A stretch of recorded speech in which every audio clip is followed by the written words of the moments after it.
Hey, it's Matt with PriceActionTradingSystem.com, and it's Monday. It's August 7th. This will be our chart lesson for the day. And just looking at the daily chart, looks like we had a couple more down days, Thursday and Friday after I was gone. Thursday was very bearish. Of course, we took most of that back today. Um, I don't know if that's any surprise or not. This market just doesn't really want to sell off, but we did push through the midline and the EMA or the midline here. I'm sorry, the midline, and then the purple line is the 21 EMA. So we did push through both of those, and then we pulled back and tested it today. So it could just be that pullback and retest before we push lower. Who knows? We'll have to see what tomorrow brings. This is really just an inside day, but very bullish looking on the daily chart. It doesn't look that bullish really on the intraday chart. It looks like a weak mixed trading, although it was up most of the day. So notice we did come back and test this breakout is what it looks like. You can see we came back and tested that to the tick. So generally when you push through something like that, prices will come back and test it before they go much higher. So we could go higher from here. We'll just have to see what happens. I don't know what to expect in this market lately. It depends on what day of the week it is and what news item they blame it on next. So, um, but anyway, we could start back up again, or we could continue to turn down and trade all the way back down to the trend line, or even reverse here. It's just hard to know what's going to happen in this market at the moment. Uh, so this just the daily chart just kind of gives us an idea of what may be coming next. So, but it's really hard to know with what we have right here. This looks like congestion as well. So we could just we could test this support a few times and go higher, or we may push through and go lower. We'll just have to wait and see. But anyway, let's flip over to the intraday chart, the 2000 tick chart. I'll show you the way I saw it, and we'll go from there. Okay, here's a look at this. Early on, it looked like we were probably going to be in a range, but you can clearly see there's a weak channel working up here. We opened down here at 45.05 and closed up here around 45.40. So about a 30-point day, which is not huge, but in the scheme of things, it is all uphill. But I want to show you this and make sure you understand, even though this is an uptrend really in the end, it looks like the range was there. Really, it looks like there was just resistance right across here. It doesn't really look like it was a full-fledged range because we could never get back and test the lows. We kept making higher highs until finally people kind of realized it was an uptrend and went with it. And we did close almost on the very high here. But let me show you this. Anytime prices, notice how prices are above the EMA, below the EMA, above the EMA, below, above, below, above, below, above, below, above, below, above, below. Really, all the way through 230, we were above and below the EMA consistently. So even though this is a kind of a slight uptrend, it's not real strong. And the fact that we're swinging back and forth above and below the EMA, you can trade this both ways. So when things are consistently below the EMA like this, you're looking for shorts. When they're consistently above like this, you're looking for longs. But when they're back and forth, even down here late, but when they're back and forth across the EMA like that, um, you can trade that both ways. Generally, you won't want to trade a trend both ways. But when it's back and forth above and below the EMA, it's mixed trading. Even though this is a trend, it's very mixed trading. I wouldn't say there was even a strong move until right here at the close. And so it's kind of a mixed trading day. And you couldn't rule out it was a range until we broke higher here, and look how many times we kind of tested across there. They didn't really test this upper. I think I have my line.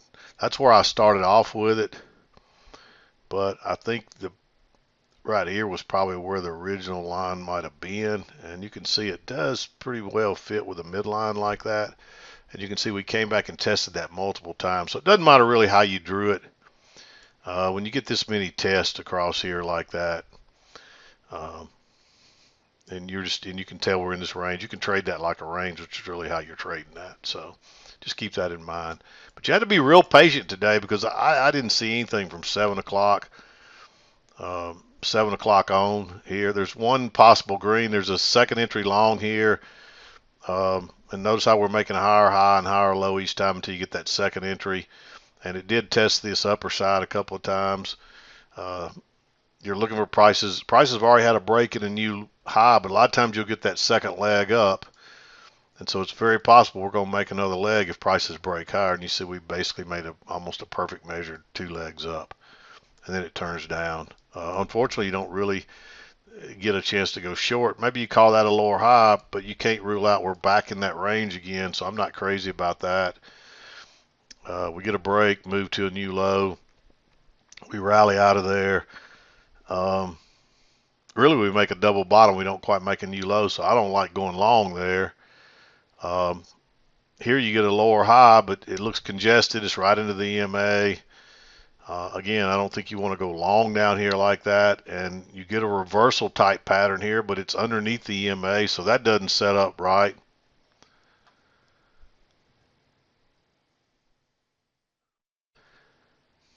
And then you finally get a break here. There is a hidden second entry here. This is a possibility. If you're a little more advanced, if you don't understand what a hidden second entry is, don't worry about it. It's very advanced, and you don't need to be, just forget about it. And really just to explain it, you got a high, you move down, you got a first leg up, that green bar, and then you got a second leg, and then so that's your second leg up. And that's all second entries are, looking for your 2 moves. The market tends to move in 2s.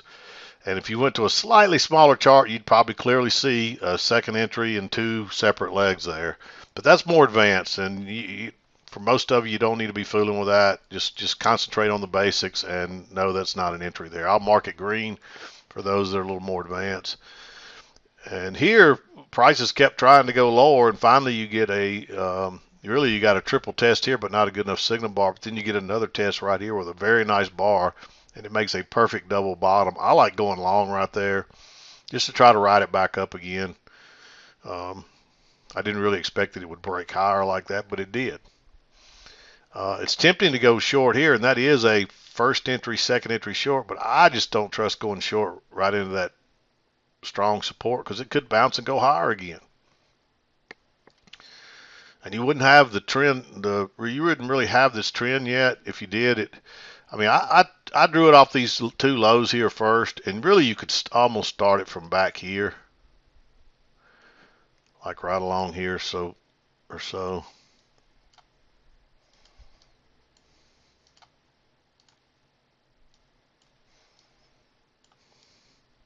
Anyway, I'm not going to try to get it perfect, but you'd have to draw it a little bit lower here, and you would have caught both of those. So you might have had that trend channel, but you still couldn't rule out a range right across here. But I'm just not crazy about going short into that support, so I think you got to wait. And if you do, quickly you get a triple test of that same support. And really, this is a first entry, second entry, so it's a second entry short. Very nice signal bar. I like going short right there. Then we get a break here. I marked this one. Technically, this is only a first entry, but there's that trout. There's a little trap here. It's like a little double top. It breaks higher and turns down. I don't know if I would wait till here and go short, but when this broke higher and instantly turned down, I like. Let me zoom in here a little bit. I'm really far out here. I'm sorry. I like going short 1 tick below that bar right there. I mean, even this bar, I mean, it's 16 ticks. That's pretty big for the current volatility. So there's still plenty of room there. So maybe you still go short. And by the counts, this is a second entry when it shoots by there. Notice the low, first entry, second entry. This doesn't really look like a leg, but by the counts, that would be a second entry. It's a pretty good move down. And there is a little bit of that trap there where it breaks higher first and instantly turns lower. Those usually are good for a scalp or so. But anyway, it drops on down, makes a new low, and then you get this green channel. You get a break, new high, and then a lower high. There's a second entry short right there, but that's an inside bar, and I'm not crazy about those. But when it breaks higher again right there and turns down, you could go short on the engulfing R here. Since that's kind of a doji type bar, I would probably not go short on the engulfing bar, I'd wait for it to close and go short right there. If it closes bearish, as long as you got enough room to get out between here, here, and here, I would be okay with that trade. It's tempting to go long right there. If you had this trend line from way back here, I would say by all means go long right there. But if you didn't have it and you're not, and this is just the first new low here, I would wait. But we also get a first entry, second entry failure. It looks a little congested, but I still like that when it bounced right here. And you get the break though and move to a new high, and then we're just chopping sideways. There's a little congestion area right there. Maybe you go short there. I don't know. It ends up working down, and you get a failed second entry long here. Notice the new high, first entry, second entry. So it breaks lower right there. I mean, it's not a perfect setup, so I marked it green, but it does close below the EMA. So if it breaks lower, maybe you trade that as a failure. Then it comes back. You actually get the first break of the channel here, trend line, and you also have what I call a triple test, and it makes a double top basically. I like going short right there. Nice bearish bar. I was hoping maybe you might catch a run down there, but no such didn't happen. Of course, we do bounce. You get the break and new low, and then we're trending up again. And I just don't see anything. You might say there's a higher low right here, but it's right into the EMA and right into this last, so I don't really like it. And you're just chopping along here. You could probably argue there's a triple test right here, but the signal bar is no good.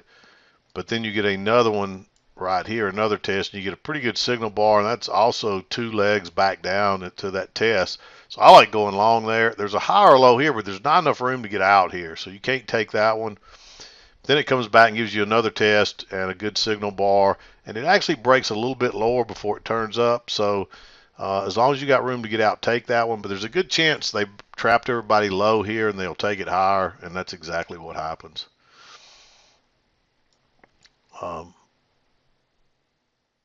We get two legs up to a new high, and then we reverse. There's no way to get short up here. I marked this one green. It's a double top across here. It's just a first entry though, but there is a hidden second entry again, up, down, up, and then it turns down. So if you see that, there's room to get out. Maybe you take that. Again, that's a little bit advanced. And of course, we bounce right down here at this same level again.